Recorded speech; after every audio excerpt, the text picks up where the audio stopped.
They congratulated my wife at her father's funeral before his coffin hit the ground.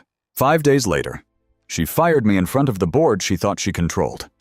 My son voted for my termination. My wife celebrated in my chair with my father-in-law's scotch. She had no idea what was coming Monday. My name is James Stratton. I'm 47 years old, and I've spent the last 23 years building something I thought would outlast me. Not just a company, a legacy. My father-in-law, Richard Hartley, founded Hartley Medical Systems back in 1981. Medical imaging equipment, diagnostic machinery, the kind of tech that sits in hospitals across 48 states. When I married his daughter, Victoria, in 2001, I was a systems engineer with a Stanford degree and enough hubris to think I could revolutionize the industry. Richard saw something in me, said I reminded him of himself at 30. He wasn't sentimental about much, but he believed in competence, and I was competent. By 2007, when the company needed capital to survive the financial collapse, I didn't just write a check. I restructured the entire operation, renegotiated supplier contracts, streamlined production, cut overhead by 38% without laying off a single floor worker. Richard called it magic. I called it math. We survived when 3 of our competitors went under. Victoria took credit for supporting the family business. She'd been running the marketing department, which mostly meant approving ad campaigns other people created and attending gallery openings with potential clients. We have 2 kids. Brandon's 22, works in business development at Hartley Medical. His grandfather's idea, not mine. Emily's 19, sophomore at Northwestern, studying journalism. Both good kids, though. Brandon's got his mother's talent for reading a room and playing to the crowd. Emily's got my stubbornness. Didn't realize how much that would matter until last week. Richard's funeral was on a Thursday. Stage managed like a product launch. Victoria wore Chanel pearls that practiced expression of dignified sorrow. She'd probably rehearsed in a mirror. The service was at Riverside Memorial, the expensive one with the manicured grounds and the little bridge over the koi pond. 200 people showed up. Board members, investors, physicians who'd bought our equipment, politicians Richard had donated to over the years. I counted 14 people who congratulated Victoria before Richard's casket even reached the hearse. 14. Madame CEO, one board member whispered, squeezing her elbow like she'd just won an award. She smiled that corporate smile, the one she used on investor calls. Warm, but not too warm. Confident, but not arrogant. Practiced. My name wasn't in the program. My chair wasn't in the front row. That was reserved for Victoria, Brandon, and the board chairman. I sat 3 rows back next to Emily, who kept squeezing my hand. She knew, 19 years old, and she could read the room better than her brother ever would. Victoria gave the eulogy, talked about legacy, vision, the future of Hartley Medical Systems. Never mentioned that I'd saved the company. Never mentioned the 70-hour weeks I'd put in. The supplier in Munich I'd flown to meet at 2 in the morning because of the time difference. The production line I'd personally redesigned to cut costs without sacrificing quality. Just legacy vision future. After they lowered the casket, people formed a receiving line. Victoria stood at the center accepting condolences like she was accepting an inheritance, which I suppose she thought she was. Brandon stood next to her playing the beautiful sun, shaking hands with the same board members who'd forgotten my contributions. Emily stayed with me. "Dad," Emily said quietly, "why aren't you up there?" "Because I wasn't invited," I said. She looked at me. Those sharp eyes that missed nothing. "What's going on?" "Nothing yet," I told her. "But it will." The unraveling started before Richard's body was cold. Monday morning, I tried logging into my email. Invalid password. I reset it. Standard IT protocol. But by noon, my access to the financial databases had been revoked. By Tuesday, meeting invitations I'd sent the week before were mysteriously canceled and rescheduled without notification. People stopped CCG on email chains I'd started. Wednesday morning, I drove to Hartley Medical's headquarters in Foster City like I had for 23 years. My keycard worked at the main entrance, but when I tried accessing the executive floor, the reader blinked red. Denied. Janet, the security supervisor, looked embarrassed. She'd worked there since 1998. Mr. Stratton, I'm sorry, but your executive credentials are under review. It says it's temporary. Just during the transition. Transition to what? I asked her. She wouldn't meet my eyes. I don't have details, sir, but I can escort you upstairs if you need. I didn't need an escort in my own building, but I took it. Janet walked me to the elevator, swiped her card, pressed 5. The ride up was silent except for the mechanical hum when the doors opened. I saw my office, the one I'd occupied since 2004 with the door open and 2 people inside boxing up files. I walked down the hall to the conference room where our weekly operations meeting was supposed to be happening. Through the glass wall, I saw Victoria at the head of the table. My seat. Brandon sat to her right, taking notes. 8 other executives filled the remaining chairs. My chair wasn't there. They'd removed it. Victoria saw me through the glass. Our eyes met for maybe 3 seconds. Then she turned back to her presentation, gesturing to a slide I'd created last month about Q4 projections. She kept talking. Nobody looked at me. I stood there long enough to feel like a fool, then walked back to my office. The 2 people boxing files stopped when I entered. One was from HR, a kid named Derek who'd been hired 6 months ago. The other was Victoria's assistant, Melissa. Mr. Stratton, Derek said nervously. We're just consolidating some duplicate files for the transition. Those aren't duplicates, I said quietly. Those are originals. The supplier contracts from 2007 to 2012. The patent applications I filed personally, my research notes. Mrs. Stratton requested all executive materials be centralized, Melissa said. Not Victoria, Mrs. Stratton. I picked up a framed photo from my desk. Emily's high school graduation for years ago. She was wearing her blue gown, holding her diploma, smiling at something I'd said.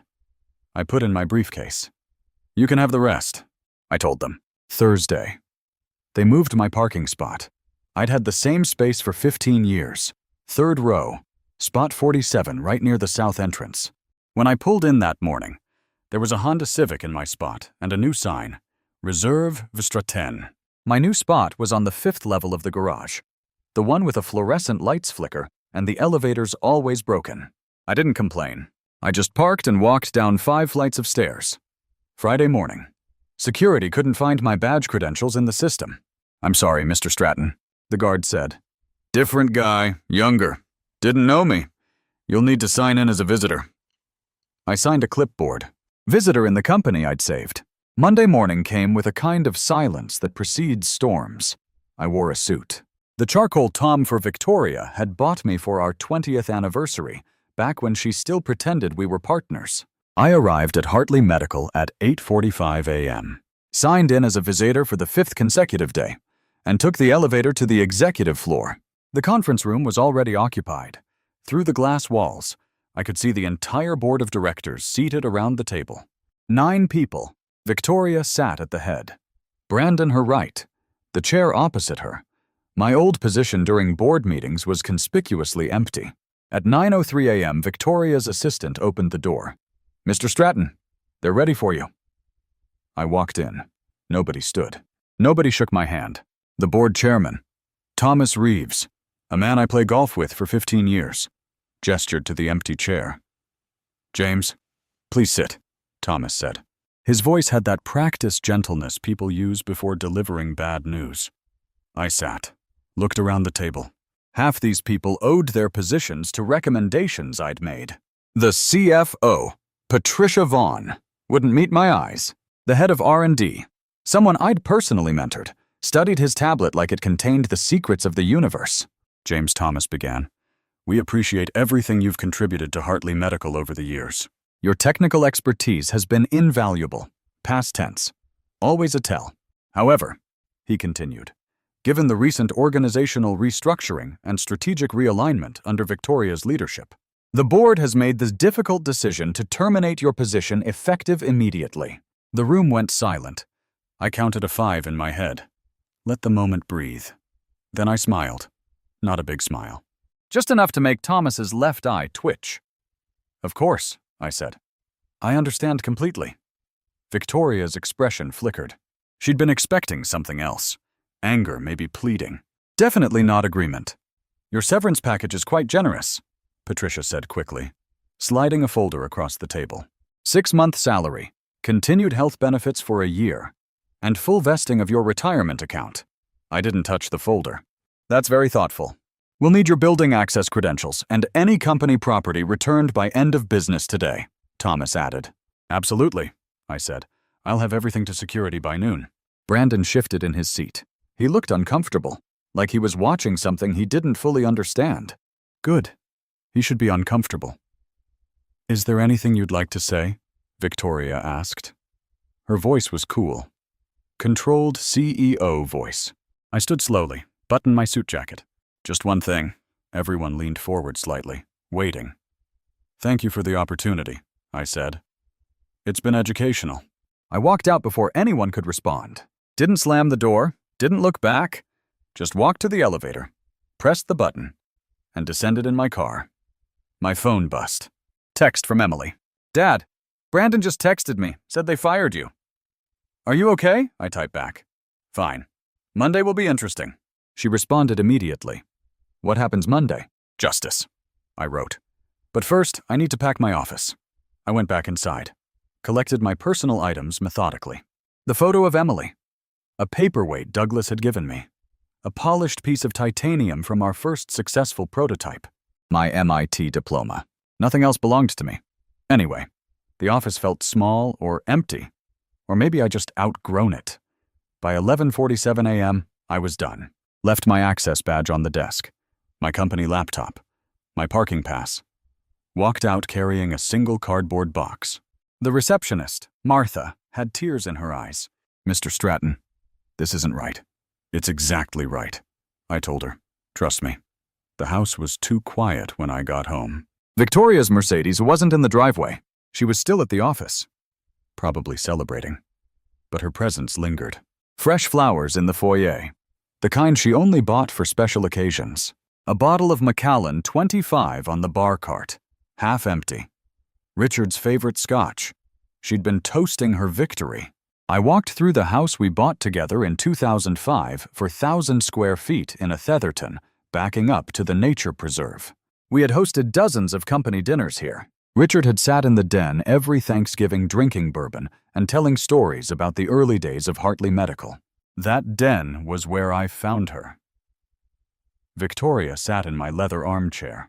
The as I bought at an estate sale in 2008, the one she'd always said was too masculine for the room.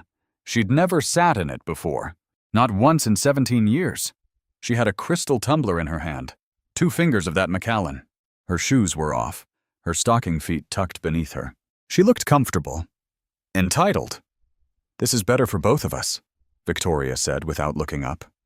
She swirled the scotch gently. You'll be happier outside the corporate structure. You were never really management material. I set my box down by the stairs. Is that right? You're brilliant technically, she continued. But you lack vision, strategy. My father saw it too. Toward the end. He knew the company needed someone who could think bigger picture. Your father told you that? I asked. He didn't have to tell me, she said. I could see it. The way he started consulting with me more, including me in board discussions. He was preparing me to lead. I walked toward the stairs, stopped halfway up, turned slightly. Did you ever wonder why he gave me that office safe? I asked. Her hand paused mid-swirl. What safe, the one in my office? The biometric one. Key to my thumbprint. Your father installed it personally in 2012. Said it was 4 important documents. Her expression shifted. Not quite concerned, but close. What documents? Victoria asked. The ones you should have read before you fired me, I said. I continued up the stairs, leaving her sitting in my chair with her dead father's scotch. Drunk on power she thought was hers. Behind me. I heard the glass clink against the side table. Heard her stand, her stockings sliding on the hardwood. James, she called up the stairs. What documents? I didn't answer. Just walked into my study, closed a door, and called Arthur Hastings, Richard's personal attorney. The one who drafted the documents Victoria didn't know existed. Arthur, I said when he picked up. It's time. Monday, he asked. Monday, I confirmed. 9 a.m. sharp. Sunday evening. I met Arthur Hastings at his private office in Palo Alto. The building was one of those restored Victorians tucked between the glass towers and tech startups. Easy to miss if you didn't know what you were looking for. A brass plate by the door read, Hastings & Associates, Estate Law, in letters so small they discouraged Watkins. Arthur had been Richard's personal attorney for 43 years, handled his will, his trusts, the messy divorce from his first wife back in the 80s. When Richard called someone family, it meant something. Arthur was family. He was waiting in his office when I arrived. 71 years old, silver hair, wire-rimmed glasses, wearing a cardigan that had probably been expensive in 1987. A battered leather briefcase sat on his desk like a faithful dog. James, Arthur said, standing to shake my hand. His grip was firm, steady. I've been expecting this call for 6 years. Richard told you it would come, I asked. He told me exactly when it would come. Arthur replied. He said, when I'm dead and Victoria fires him, that's when you open the vault. He unlocked the briefcase and pulled out a thick leather binder, the kind with brass corners and a clasp that looked like it belonged in a museum. Then came a sealed envelope. Red wax seal. My initials pressed into it. Arthur slid them across the desk. Everything's intact, he said. I reviewed it again Friday. Not a single document has been challenged or superseded. Richard was meticulous. I opened the binder. Inside were dozens of documents organized with colored tabs, transfer agreements, equity purchase contracts. Some dated back to 2007, others more recent. All signed, notarized, witnessed the foundational equity transfer, Arthur said, tapping the first section. When Hartley Medical needed capital in 2007, you provided $12 million.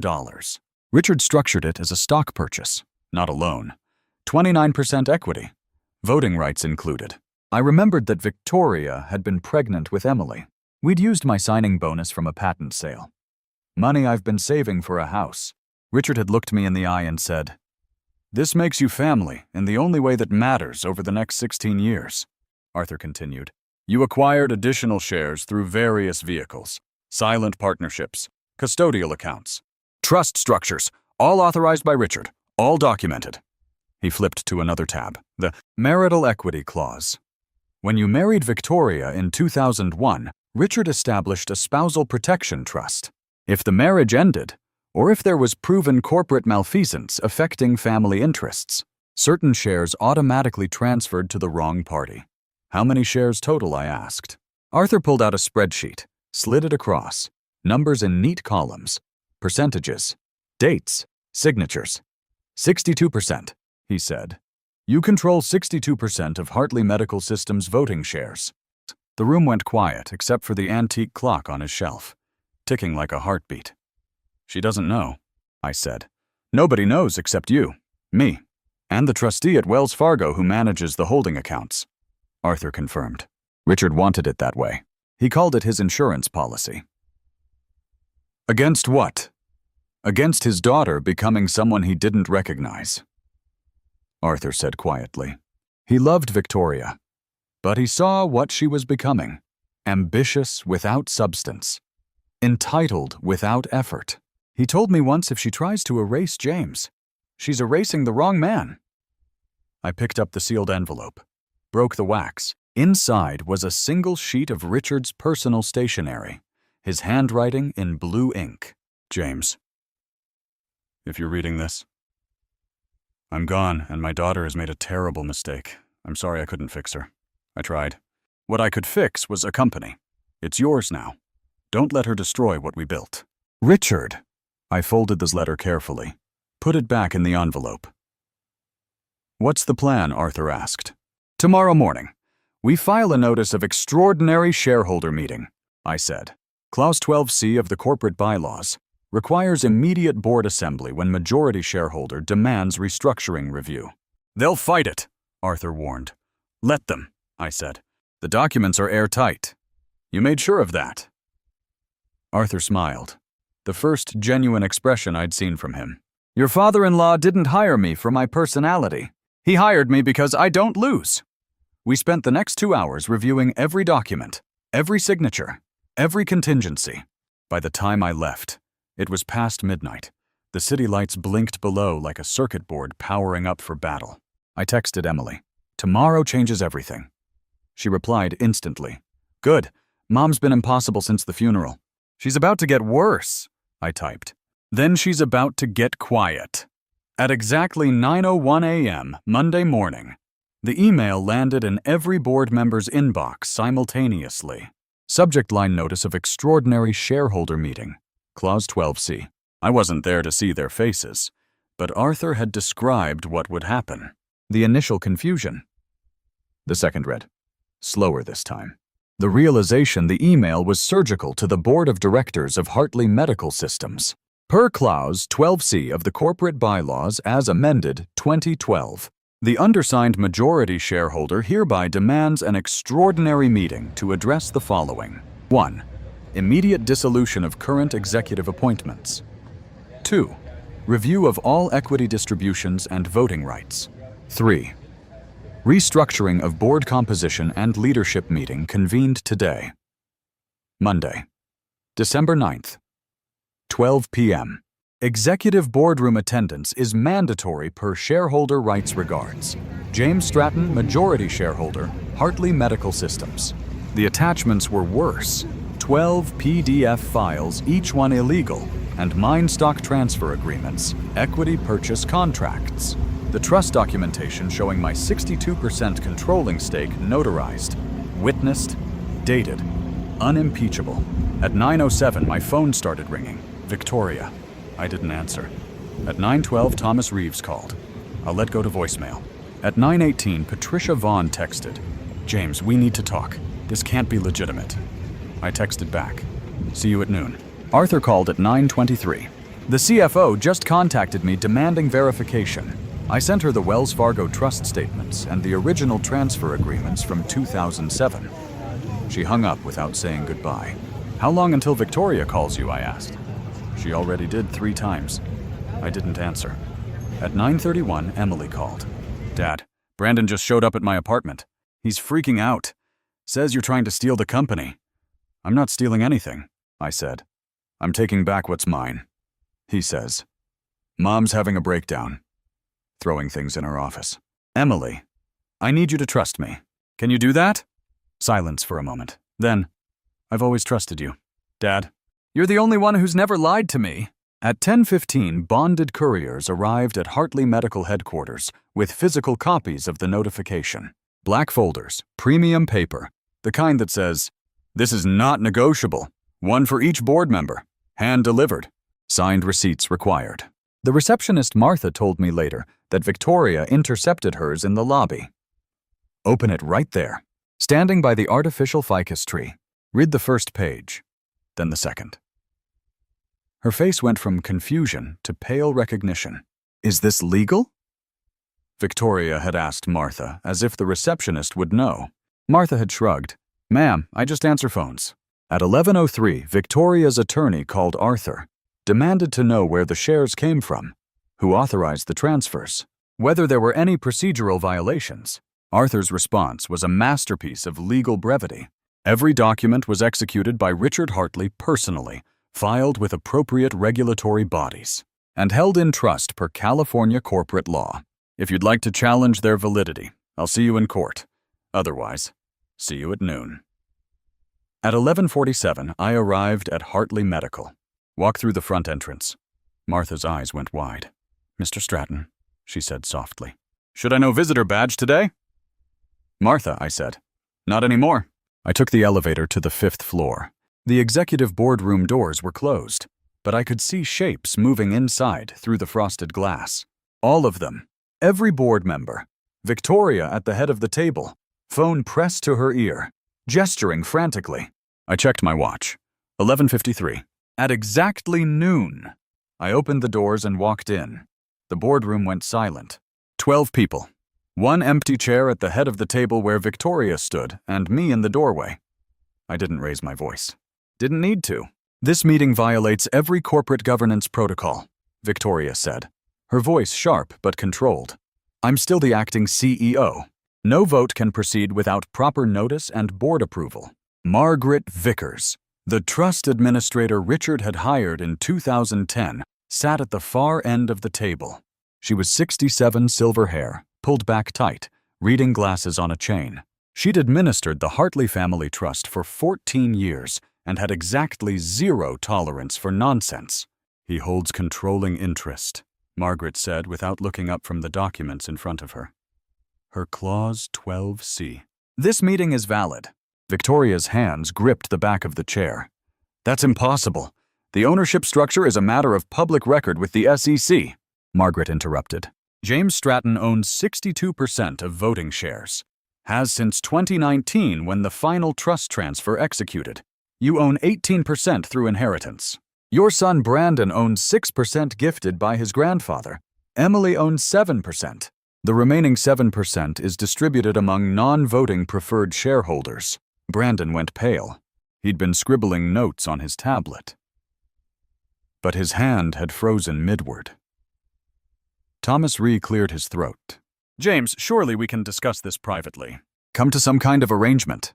All in favor of the motion to restructure current executive leadership," Margaret said, cutting him off in accordance with majority shareholder authority. Nobody moved. The silence stretched like wire about to snap.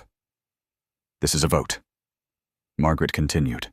"Raise your hand if you support the restructure in motion." Patricia Vaughn raised her hand first, then the head of R and D, then 3 others in quick succession. One by one, hands went up. Even Thomas, after a long pause, lifted his hand slowly. Victoria's mouth opened slightly, but no sound came out.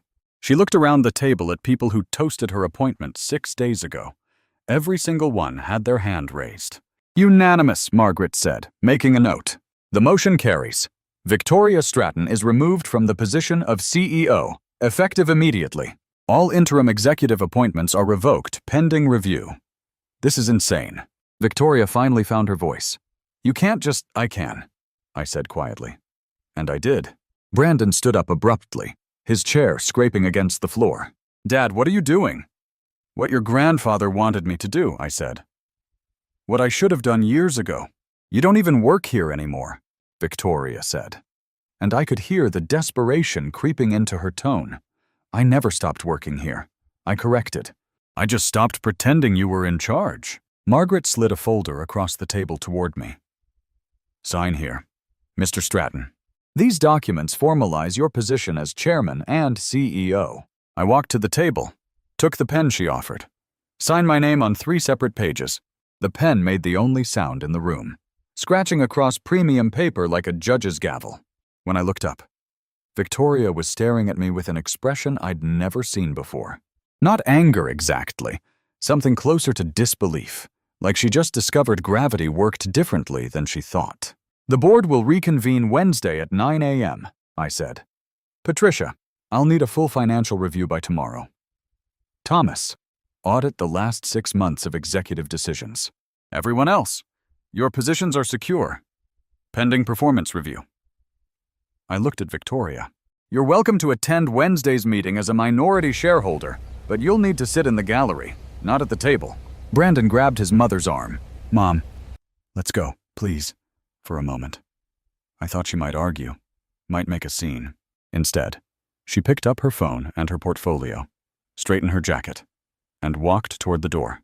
She stopped next to me, close enough that I could smell her perfume, the same one she'd worn on our wedding day. "You planned this," she whispered. "All of it, no," I said. "Your father planned it. I just executed." She left without another word, Brandon trailing behind her like a shadow. Through the glass wall, I watched them walk to the elevator. Victoria stood perfectly straight, chin up, every inch the CEO she pretended to be. The elevator doors closed, and she was gone. By 4 p.m., the news had leaked. Someone on the board, my money was on Patricia, who'd never liked Victoria, had tipped off a business reporter at the San Francisco Chronicle. The headline hit the website at 417 Hartley Medical CO ousted in shareholder coup. Founder's son-in-law takes control. The article was surprisingly accurate. Mentioned the emergency board meeting, the 62% ownership stake, Victoria's removal. What made it viral was the final paragraph, a quote from an unnamed source describing Victoria's termination of me 5 days earlier as the most expensive mistake in Bay Area corporate history. By 4:30, the story had been picked up by TechCrunch and Business Insider. By 5, it was trending on LinkedIn. Someone found our wedding photo, Victoria in that dress she'd spent $18,000 on me, and a rented tux that didn't quite fit. The caption, "Guess who really married into money?" My phone started buzzing around 5:15. Text from former colleagues. Investors. People I hadn't talked to in years. Most were congratulatory. A few were clearly fishing for inside information. Emily called at 5:42. "Dad, it's everywhere." Brandon's losing his mind. Mom locked herself in her office and won't talk to anyone. "How are you doing?" I asked her. "I'm good," Emily said, and I could hear the smile in her voice. "Actually, I'm really good. Grandpa always said you were the smartest person in the room. Guess he wasn't kidding. Your mother made her choice." Emily interrupted. "I made mine, too. I'm proud of you." "Dad, that hit harder than I expected."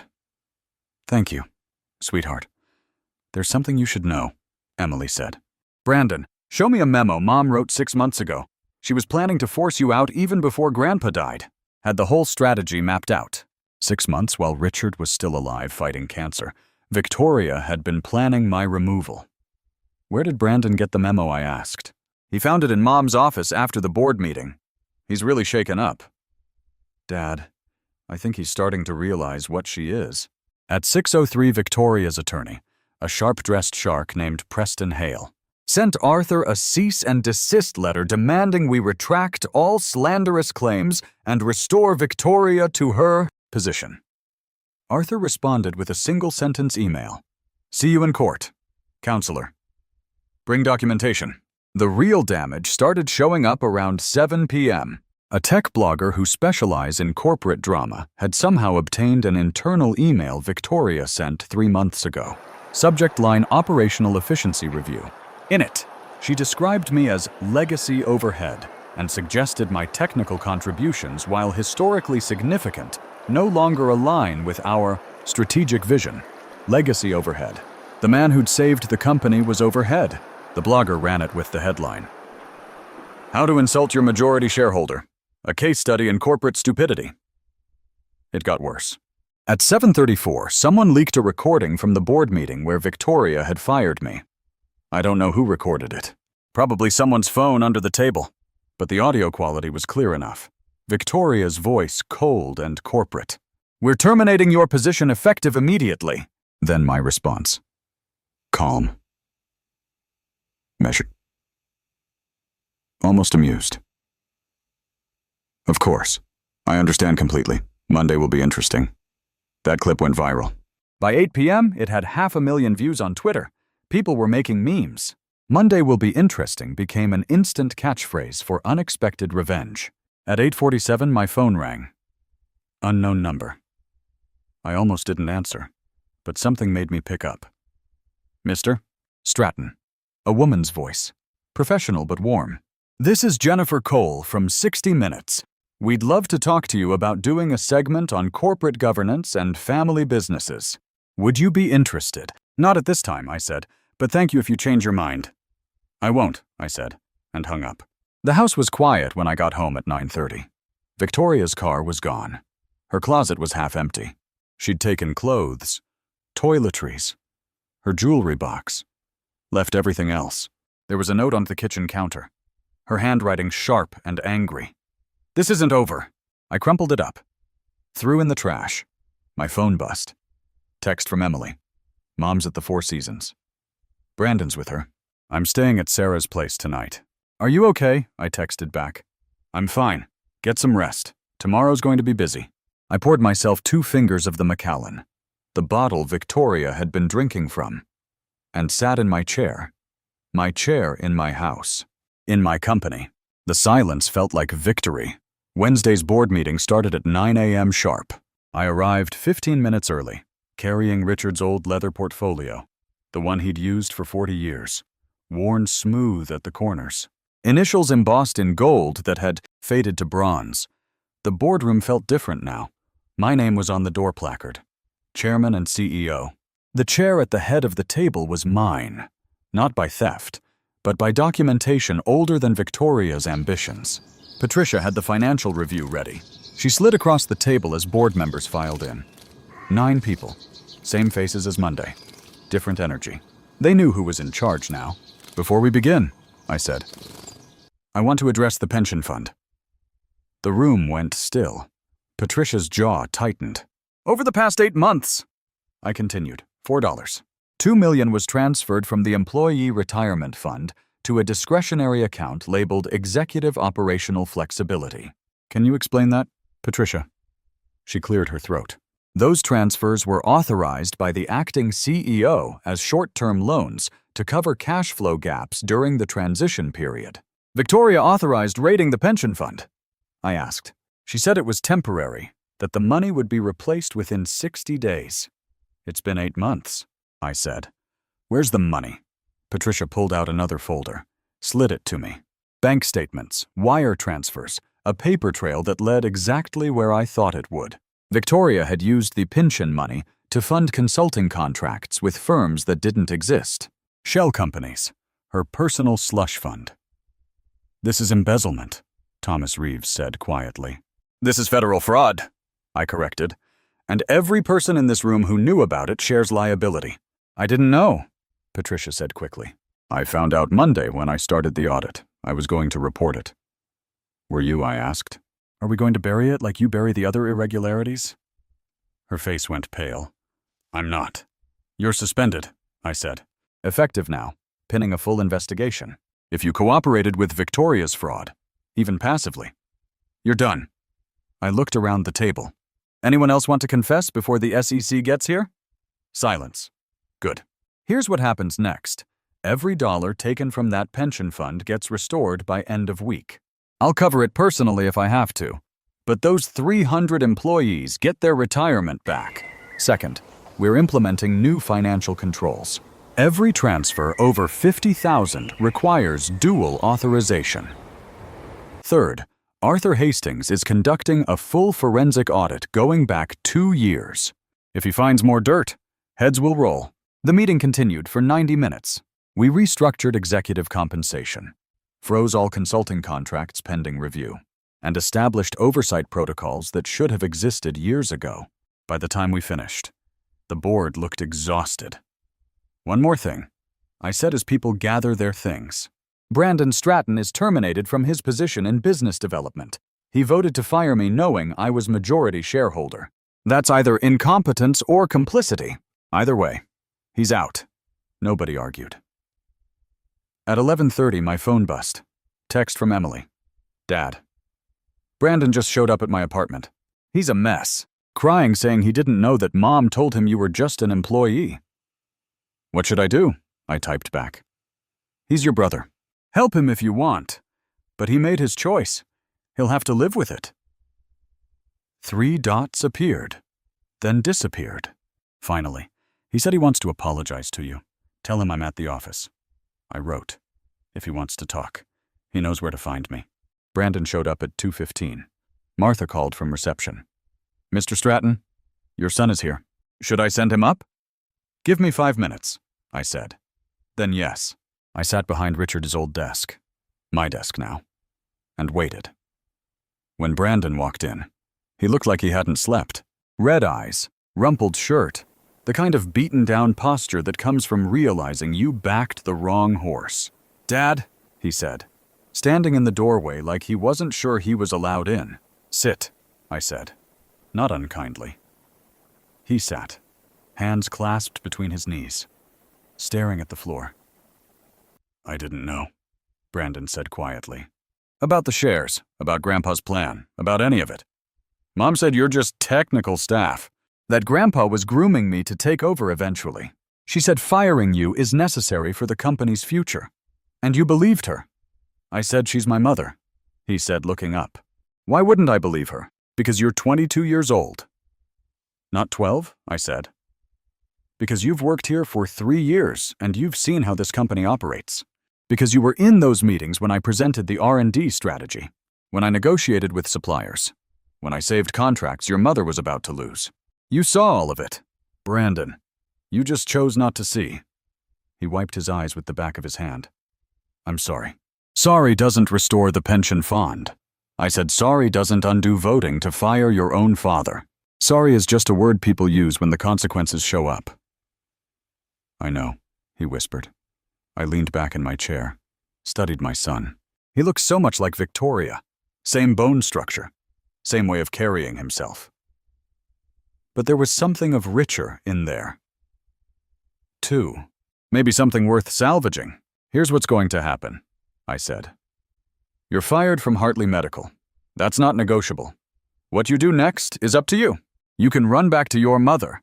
Let her convince you I'm the villain. Spend the rest of your life blaming me for ruining her coronation. Or you can grow up, learn from this, and figure out what kind of man you want to be. What would Grandpa want me to do? Brandon asked. Your grandfather would tell you the character isn't inherited. I said it's built one decision at a time, starting with whether you walk out of here blaming everyone else or accepting that you made a mistake. Brandon stood slowly. Can I call you sometime? Not about work, just as my dad. You've always been able to do that, I said. You just have to decide if you want to. He nodded, turned toward the door, stopped halfway. Mom's planning something. I don't know what, but she's been on the phone with lawyers all week. She told Tyler that you haven't won yet. Thanks for the warning, I said. After he left, I sat alone in the quiet office. Outside, the sun was setting over Foster City, painting the sky in shades of orange and purple.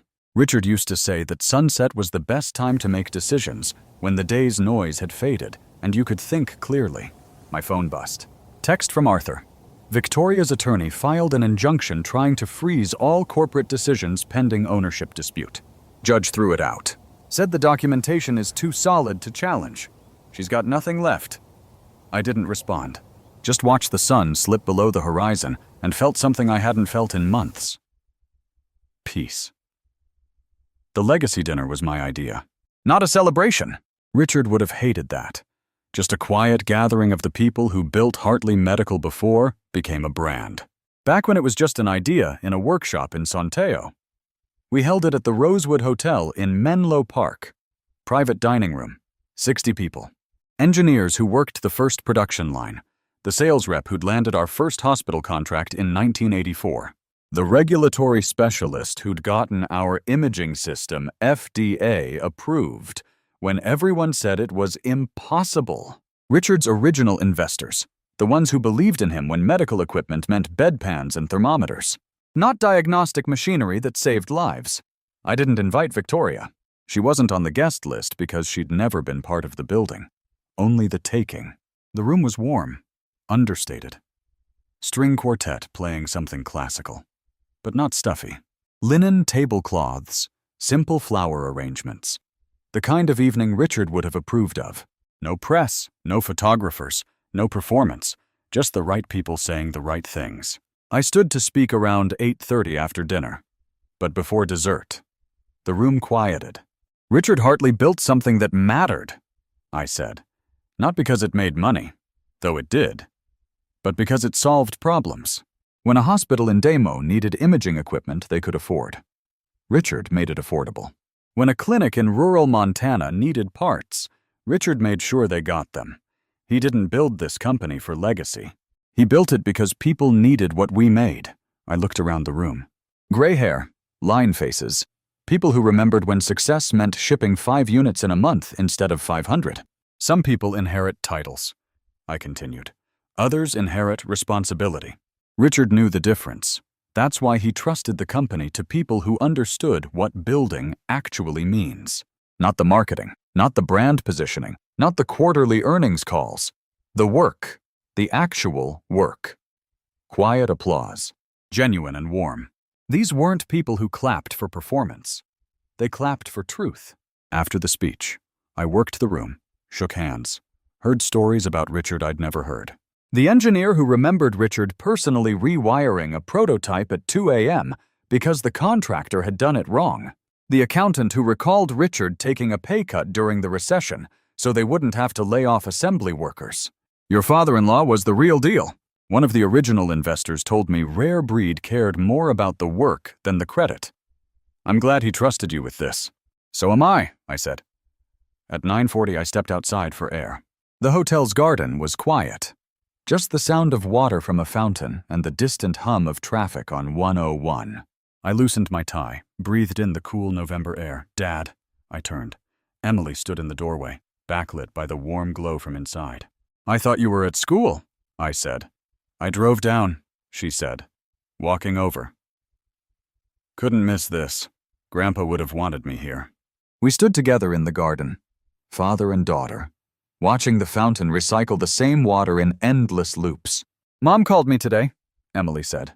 Wanted me to convince you to settle. Said she'd drop all the legal challenges if you gave her a seat on the board and a consulting position. What did you tell her? I told her that Grandpa didn't leave her the company because she never learned to build, only to take. Then I hung up.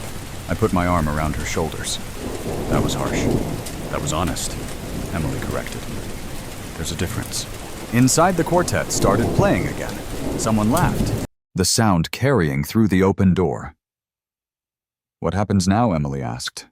With a company, with Mom, with everything. Now we build. I said.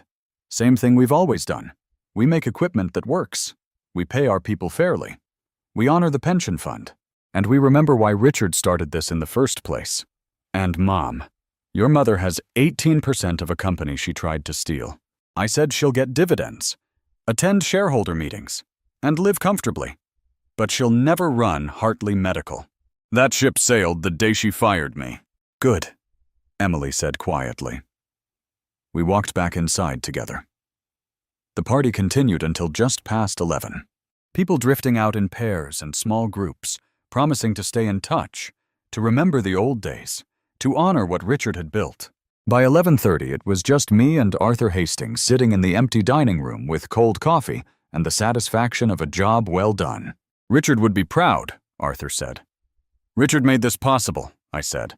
I just followed his instructions. You did more than that, Arthur countered. You protected what he built.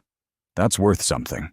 8 months later, Hartley Medical announced its most profitable quarter in company history. We'd restored the pension fund, renegotiated supplier contracts, and landed 2 major hospital networks. Brandon had enrolled in a graduate program at Berkeley, studying business ethics of all things. He called every Sunday. We were working on it. Victoria settled in Santa Barbara, consulting for medical startups, using her maiden name professionally. Hartley Consulting. She tried to build her own legacy, separate from the company she'd lost. I heard she was moderately successful. I didn't follow too closely. Emily finished her journalism degree and joined the company's communications department. Not because I gave her the job, but because she earned it. Richard would have liked that. Sometimes late at night in my office, I'd sit the chair Richard had used and think about the choice he'd made all those years ago. Trusting me with his company instead of his daughter. Building protections she never knew existed. Planning for a future where competence mattered more than blood. He'd seen something in me I hadn't seen in myself. Or maybe he'd just seen Victoria clearly and made the only choice that made sense. Either way, Hartley Medical System survived. Not because of a name or a legacy or an inheritance. Because of the work. The actual work. And that I thought was exactly how Richard would have wanted it.